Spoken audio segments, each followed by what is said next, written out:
Halo teman-teman, perkenalkan nama saya Imade Chandra-Wijaya dengan NIM akhir 009.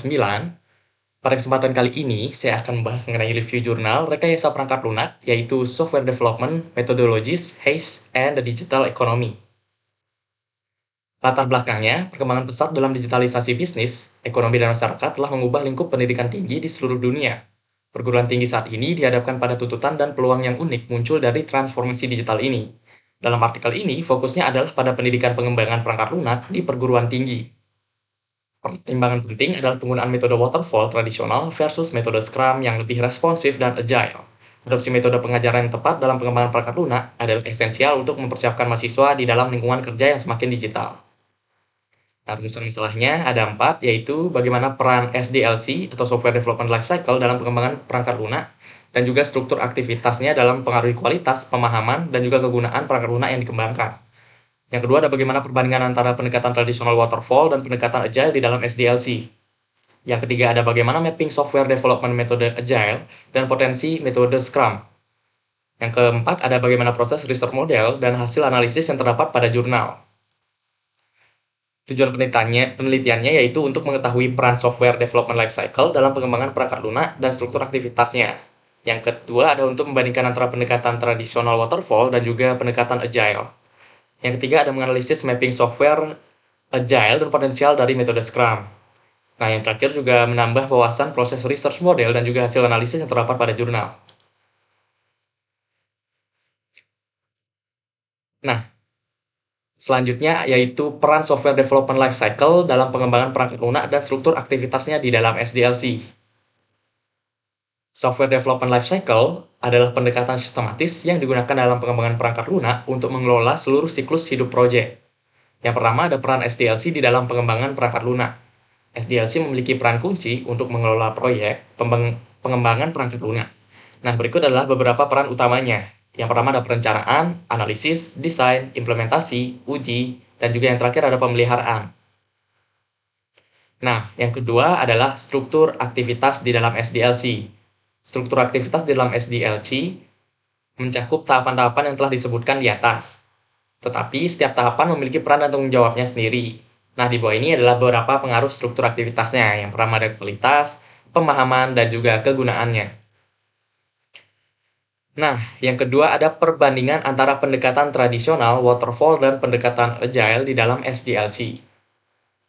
Secara garis besar, perbandingan antara waterfall dan agile mencerminkan perbedaan dalam pendekatan, fleksibilitas, dan responsivitas terhadap perubahan. Pilihan antara keduanya tergantung pada sifat proyek dan kebutuhan pelanggan. Waterfall sangat cocok untuk proyek yang terstruktur dan persyaratannya itu jelas. Sementara kalau yang agile itu cocok untuk proyek yang memerlukan fleksibilitas, adaptasi cepat, dan kolaborasi aktif dengan pelanggan.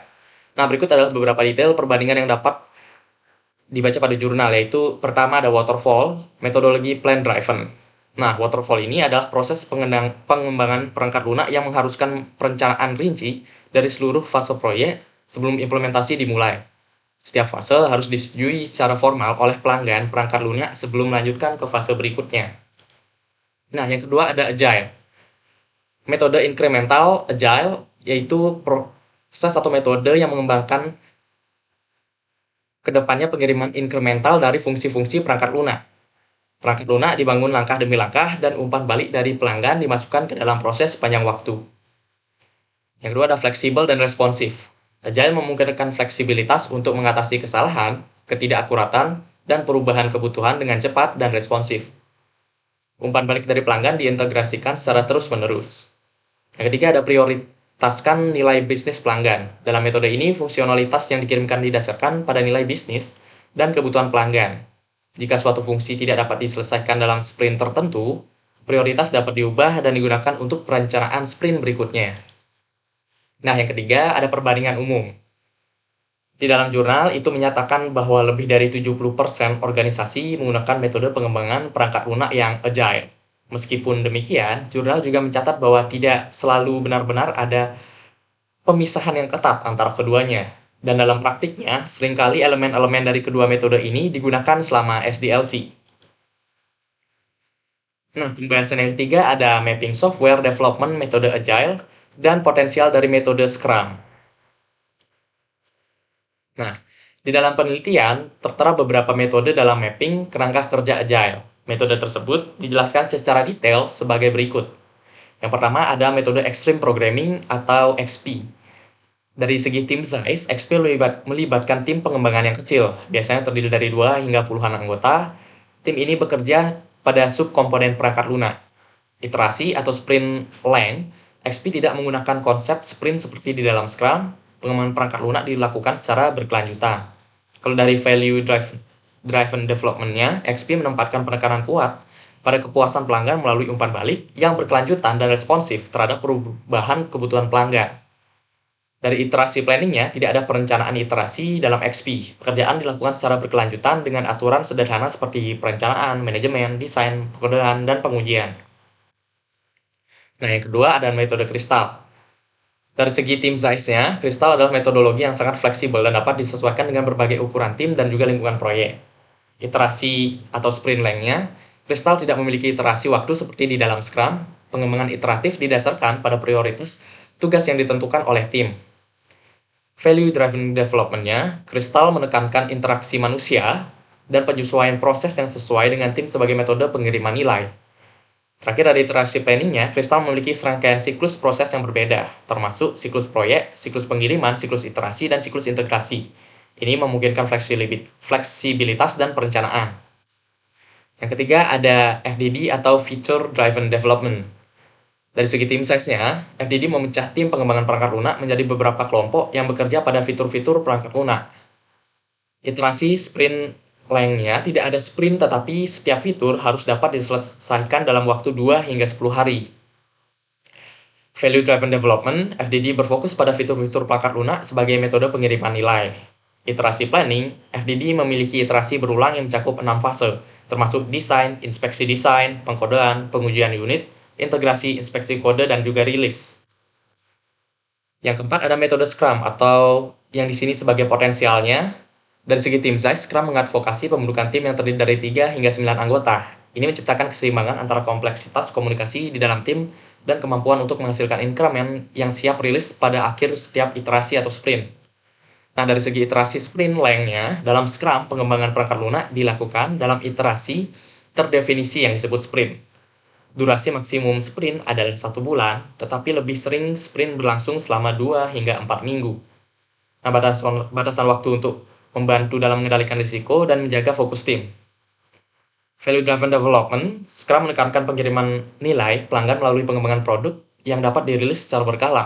Setiap sprint diarahkan untuk memberikan increment yang dapat berkontribusi pada nilai bisnis dan memenuhi prioritas pelanggan. Yang terakhir ada iterasi planning-nya. Scrum memiliki serangkaian acara perencanaan iterasi yang membantu tim mengorganisasi dan merencanakan pekerjaan mereka. Ini termasuk sprint planning, daily scrum, sprint review, dan sprint retrospektif. Ini memberikan transparansi dan memastikan semua anggota tim berada pada halaman yang sama. Nah, selanjutnya yaitu pembahasan mengenai proses research model dan juga hasil analisis yang terdapat di dalam jurnal. Yang pertama, yaitu ada tahap pertama.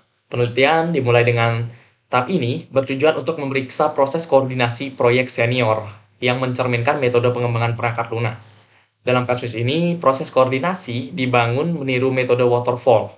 Evaluasi mencakup berbagai aspek proyek senior, termasuk proses koordinasi, komposisi tim, metode evaluasi, dan juga hasil pengembangan. Selanjutnya ada tahap kedua, yaitu fokus pada analisis dokumen proyek senior, khususnya dalam konteks Scrum. Evaluasi melibatkan 34 set dokumen proyek senior dan melibatkan 3 aspek penting, yaitu bagaimana Scrum diadopsi, gaya pengawasan, dan juga pemangku kepentingan proyek. Nah, selanjutnya yaitu ada tahap ketiga.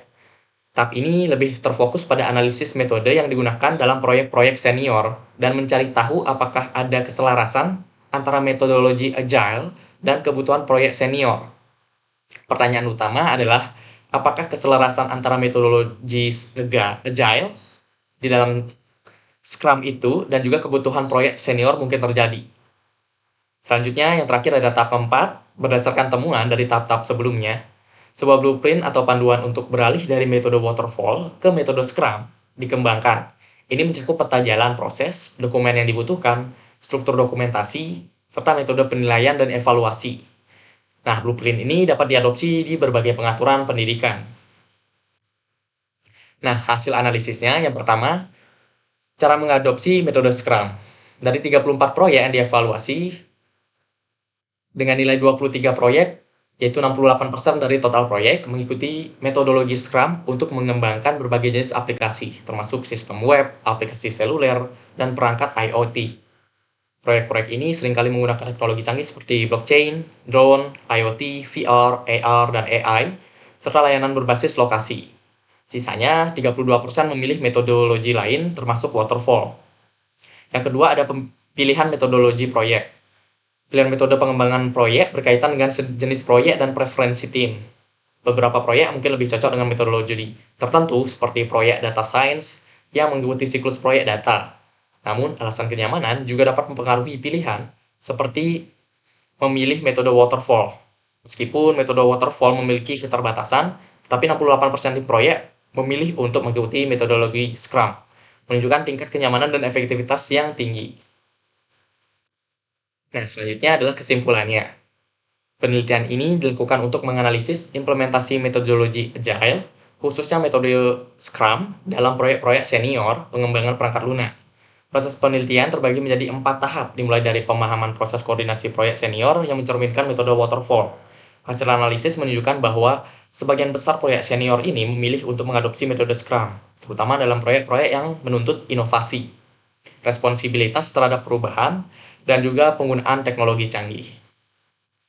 Nah, baik, sekian presentasi yang dapat saya jelaskan. Terima kasih, saya tutup dengan Paramesati. Om Santi Santi.